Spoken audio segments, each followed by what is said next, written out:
Bağışlayan və mehriban uca Allahın adı ilə. Quranda elmi ayələr mövzusu ilə siz əzizlərin xidmətindəyik. Biz təqribən 4 ayə, elmi ayə haqqında danışmışdıq. Burada isə bir fasilə veririk və istərdim bir məsələni siz əzizlərin diqqətinə çatdırım ki, Quran-ı Kərimdə elmi ayələri ortalığa çəkmək, onlar haqqında tədqiqat aparmaq, onlar haqqında danışmaq nə üçün lazımdır? Bunların özünə məxsus səbəbləri var və bunların meydana çıxmaq səbəbləri var ki, mən qısa olaraq istərdim onlara işarə edim.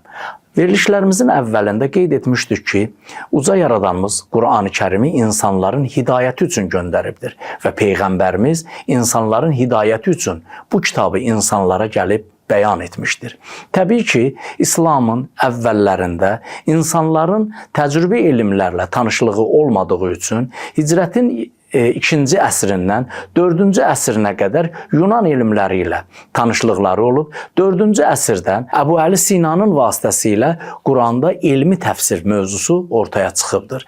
Təbii ki, bəziləri bu məsələdə çox irəli gediblər. Quran-ı Kərimin təqribən 300 ayəsin elmi ayələr mövzusu ilə və hətta bu günləri 300-dən də çox ayələr kimi təqdim edirlər. Amma bəziləri isə bu məsələdə mötədilliyi, yəni orta mövqeyi tutaraq Quran-ı Kərimdə elmi ayələrin də olmasını qeyd ediblər. Təbii ki, biz də o nəzərləri qəbul edirik ki, mötədilliyi qəbul edirik. Quran-ı Kərimdə başdan ayağa elmi ayələr deyil, Quran-ı Kərimdə elmi ayələrin də mövcud olmasını istərdik siz əzizlərə qeyd edək. Məqsəd Quran-ı Kərimin ayələrində elmi ayələri təqdim etməkdən budur ki, biz istərdik ki, əziz izləyicilərimiz və müsəlmanlar bu məsələni bilsinlər ki, Quran-ı Kərimdə bütün ayələri ucdan tutma, elmi ayələr olaraq qeyd edib onun haqqında danışmaq doğru olmaz. Hansı ayələr doğrudan elmi ayələrdir və